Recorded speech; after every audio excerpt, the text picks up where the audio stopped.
Assalamualaikum warahmatullahi wabarakatuh. Anak-anakku, apa kabar hari ini?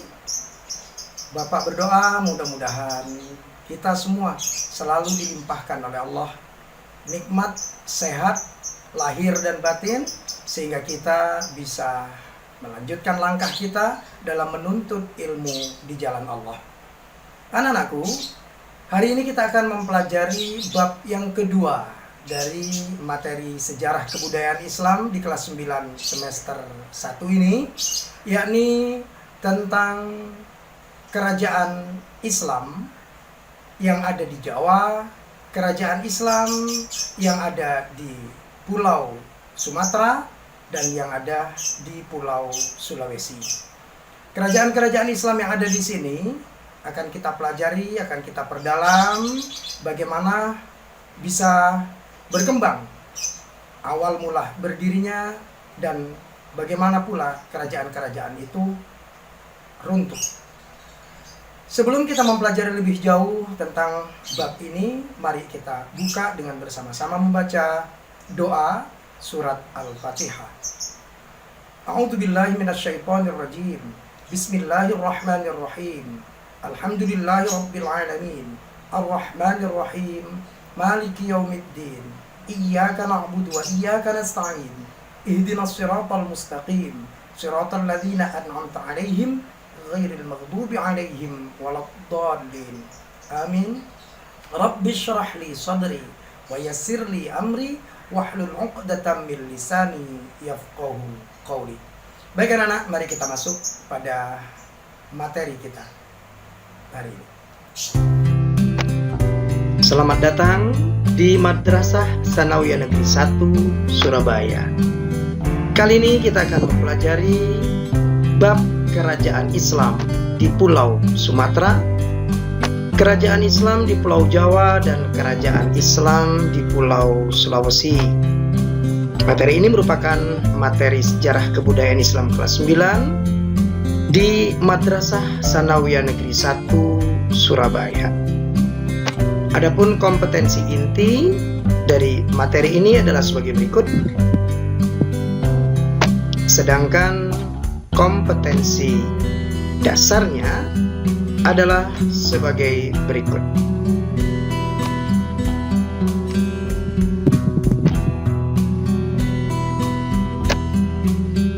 Tujuan pembelajaran yang pertama adalah menganalisa kerajaan Islam di Sumatera, Jawa, dan Sulawesi, menceritakan kerajaan Islam dalam bentuk tulisan dan media lain, kemudian menceritakan secara lisan di media sosial seperti Facebook, Instagram, atau WhatsApp, dan yang terakhir, menceritakan dalam bentuk video di Facebook, Instagram, atau YouTube.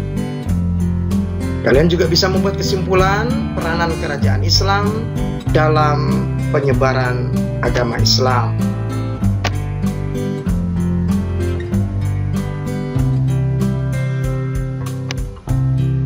Pokok bahasan dalam materi di sini adalah kerajaan Samudra Pasai, kerajaan Aceh Darussalam, kerajaan Demak, kerajaan Pajang, kerajaan Mataram, dan kerajaan Goa, Talo, serta Kesultanan Buton. Ada di Pulau Sumatera, Pulau Jawa, dan juga Pulau Sulawesi. Kita masuk pada bahasan yang pertama, yakni kerajaan Islam di Pulau Sumatera. Kerajaan Islam di Pulau Sumatera yang pertama yakni Kerajaan Islam Samudra Pasai, yang merupakan kerajaan pertama kali berdiri di Nusantara. Pendiri dan sultan pertama adalah Sultan Malik As-Saleh yang berkuasa sekitar abad ke-13 Masehi. Peranan kerajaan Samudra Pasai sangatlah penting karena menjadi pusat studi dan penyebaran agama Islam. Ini adalah gambar ilustrasi dari kerajaan Samudra Pasai di Aceh. Pada tahun 1521, kerajaan Samudra Pasai ditaklukkan oleh Portugis, dan Portugis sendiri menduduki kerajaan ini selama 3 tahun. Pada tahun 1524 dan seterusnya, kerajaan Samudra Pasai di bawah kontrol kerajaan Aceh Darussalam. Raja terakhir adalah raja yang ke-12. Beliau bernama Sultan Zainal Abidin. Kerajaan Islam di Sumatera yang kedua adalah Kerajaan Aceh Darussalam. Kerajaan ini didirikan oleh Ali Mugayyad Shah pada awal abad ke-15 Masehi. Kesultanan atau kerajaan Islam ini mencapai puncak kejayaannya pada masa pemerintahan Sultan Iskandar Muda tahun 1607-1636. Peranan kesultanan dalam menyebarkan agama Islam adalah mendirikan Masjid Baitur Rahman yang bisa kita lihat sampai saat ini, di mana pada saat terjadi tsunami tahun 2004, masjid ini berdiri kokoh di saat bangunan-bangunan di sekitarnya pada runtuh. Mereka juga menyebarkan agama Islam dengan mendirikan madrasah-madrasah, menerapkan syariat Islam, berekspansi ke wilayah lain, serta mengislamkan penduduknya. Kerajaan ini berakhir sejak Belanda menduduki istana pada tahun 1874. Sultan terakhirnya adalah Muhammad Daud Shah. Beliau ditangkap dan dibuang ke Ambon pada tahun 1878 hingga beliau wafat pada tahun 1903. Ini adalah gambar foto dari peninggalan kerajaan Aceh Darussalam, yakni Masjid Baitur Rahman. Anak-anakku, kerajaan yang kedua yang kita bahas adalah kerajaan Islam di Jawa.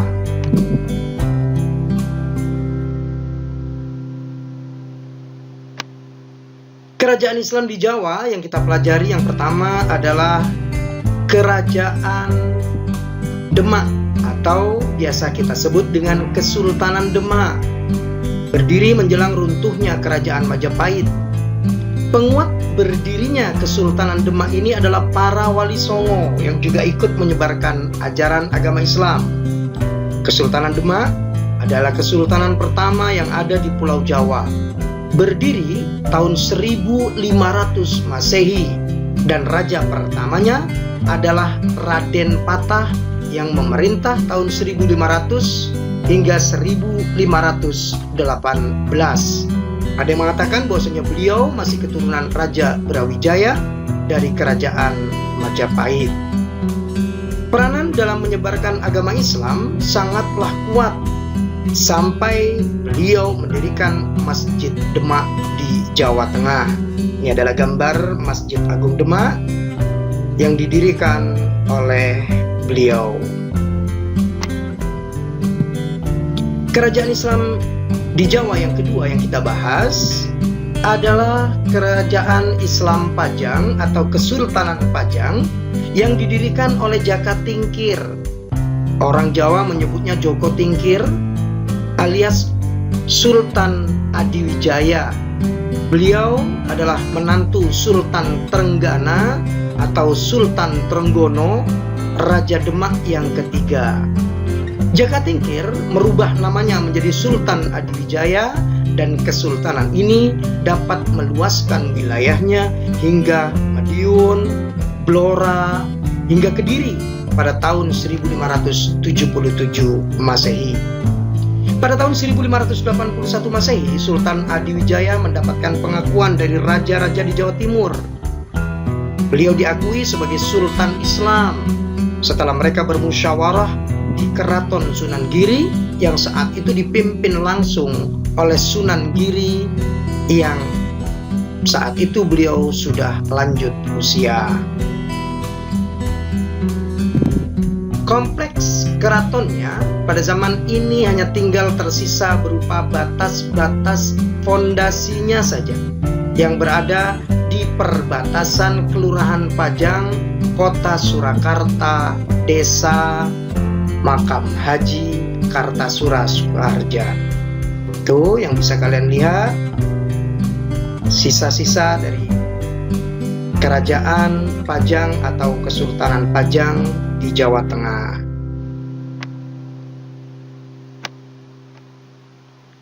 Kerajaan Islam di Jawa yang ketiga yang kita pelajari adalah Kerajaan Islam Mataram yang berdiri pada tahun 1582 hingga 1613. Kerajaan Mataram Islam terbentuk di wilayah Pulau Jawa pada abad ke-16, tepatnya pada tahun 1582 Masehi. Kerajaan Mataram Islam atau yang disebut dalam bahasa Jawa Nagari Kesultanan Mataram merupakan kerajaan berbasis pertanian dengan menerapkan ajaran Islam.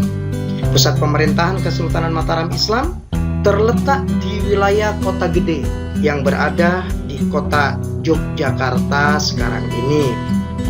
Dalam buku Menelusuri Jejak Mataram Islam di Yogyakarta yang ditulis oleh Wiranata Sujarweni, kerajaan ini bermula dari keberhasilan Danang Sutawijaya yang mengalahkan Arya Panangsang dalam sebuah pertempuran. Sebagai hasilnya, Sutawijaya mendapatkan hutan mentak dari Sultan Hadiwijaya yang awalnya dimiliki oleh Sutawijaya, yaitu Ki Ageng Pamanahan. Sutawijaya yang memegang hutan mentak kemudian mendapat gelar Panembahan Senopati. Lokasi hutan mentak sebelumnya berada di kawasan Banguntapan, lalu kemudian pusat pemerintahannya berada di Kota Gede. Setelah Sutawijaya meninggal, kekuasaan diturunkan pada putranya yang bernama Prabu Hanyakrawati. Namun, Prabu Hanyakrawati hanya memerintah sebentar saja karena beliau wafat pada saat berburu di hutan Kerapyak.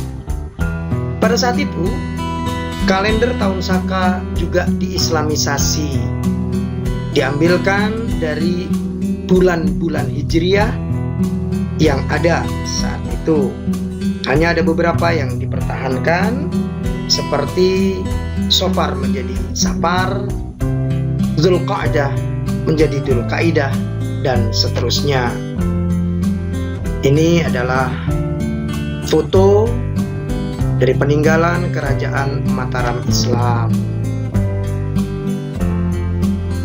Baik anak-anak, yang ketiga dari kerajaan yang kita pelajari di Nusantara ini adalah Kerajaan Islam yang ada di Pulau Sulawesi.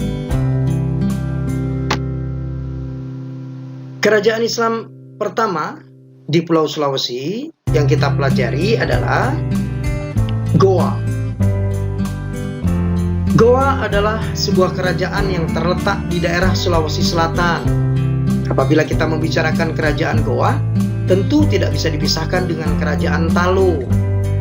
Kerajaan Goa dikenal juga dengan sebutan kerajaan Goa Talo, karena kedua kerajaan ini disebut-sebut sebagai kerajaan kembar dan memiliki sinergi di dalam kekerabatan dan hubungan kerjasama.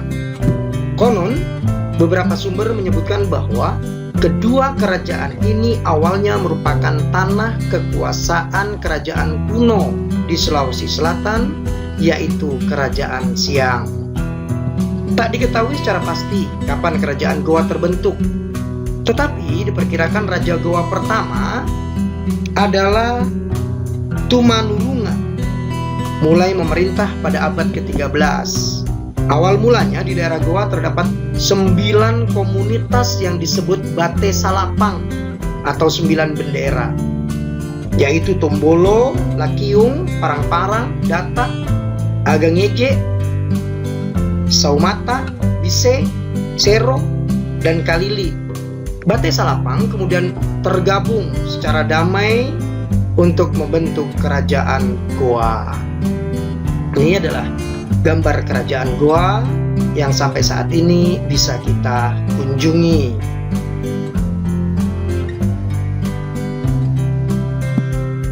Kerajaan Islam di Sulawesi yang pertama yang kita sebutkan tadi, kerajaan Goa, Sultan Alauddin adalah sultan yang paling terkenal yang kita ketahui.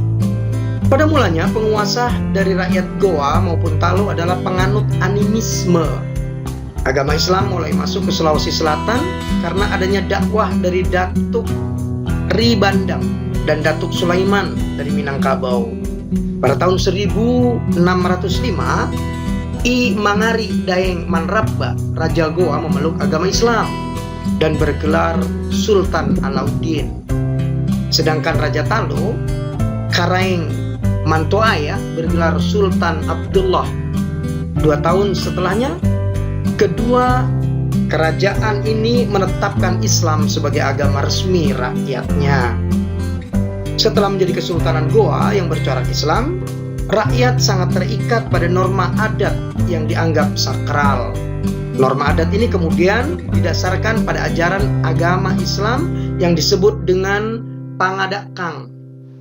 Dengan masuknya Islam pula, jabatan Islam struktural pemerintahan ditambah dengan syarat yang dikepalai oleh seorang qadhi yang memiliki kewenangan dalam urusan-urusan yang berkaitan dengan ibadah, seperti penyelenggaraan sholat Jumat, hari-hari besar keagamaan, dan ritual-ritual lainnya. Sultan Alauddin wafat pada tahun 1639, digantikan oleh I Manuntungi Daeng Matola yang bergelar Sultan Malikus Said. Beliau memerintah pada tahun 1639 sampai dengan tahun 1653, yang kemudian digantikan lagi oleh putranya yang bernama I Malombasi Daeng Matawang yang bergelar Sultan Hasanuddin. Pada masa pemerintahannya, Belanda berusaha menguasai kerajaan-kerajaan di Sulawesi termasuk Goa dan Talo yang telah bergabung menjadi Kerajaan Makassar. Sultan Hasanuddin memimpin perlawanan terhadap Belanda, dan atas kegigihannya tersebut ia mendapat julukan ayam jantan dari timur. Untuk menguasai Kerajaan Makassar, Belanda menjalin kerjasama dengan Kerajaan Bone di bawah pimpinan Aru Palaka.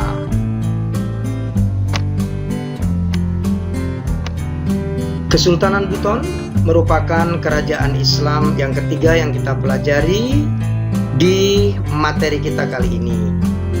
Kerajaan Buton secara resmi menjadi sebuah kerajaan Islam pada masa pemerintahan Raja Buton yang ke-6, yaitu Timbang-Timbangan.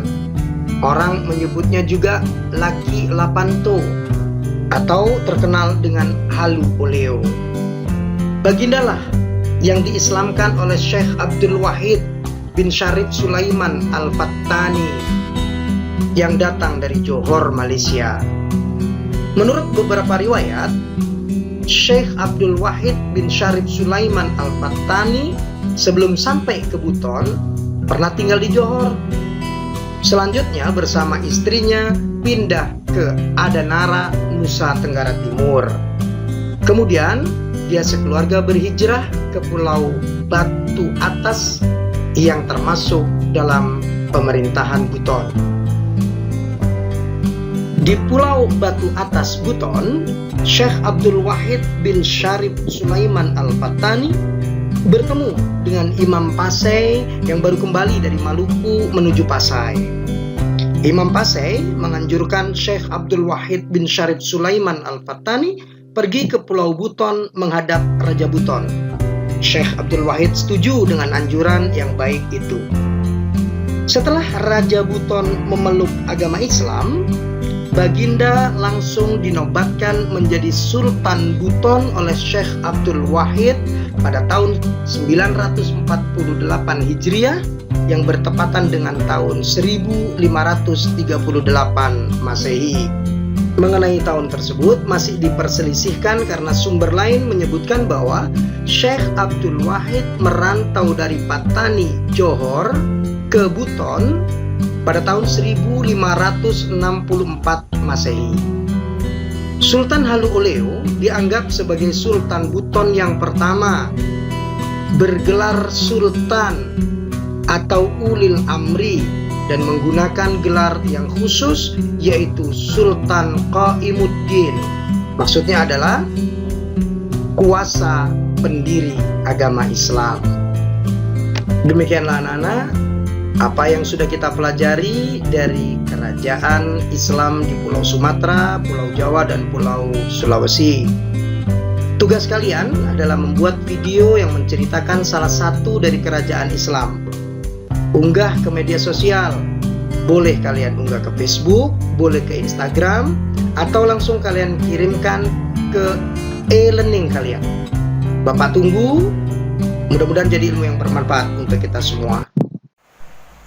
Alhamdulillahirrabbilalamin. Demikian anak-anak materi hari ini kita pelajari bersama-sama. Di akhir mari kita selalu bermunajat kepada Allah. Semoga yang kita pelajari bermanfaat untuk kita, dunia dan akhirat kita, menyelamatkan kehidupan kita, memberikan keberkahan kepada kehidupan kita semuanya. Berdoa dengan surat Al-Fatihah. A'udzubillahi minasyaitonirrajim. Bismillahirrahmanirrahim. Alhamdulillahirabbil alamin. Arrahmanirrahim. Maliki yaumiddin. Iyyaka na'budu wa iyyaka nasta'in. Ihdinas siratal mustaqim. Siratal ladzina an'amta 'alaihim ghairil maghdubi 'alaihim waladdallin. Amin. Allahumma anfa'na bima 'allamtana wa 'allimna ma lam na'lam. Amin. Demikian anak-anak, sampai jumpa di kesempatan yang lain, di pelajaran yang lain, di materi yang lain. Assalamualaikum warahmatullahi wabarakatuh.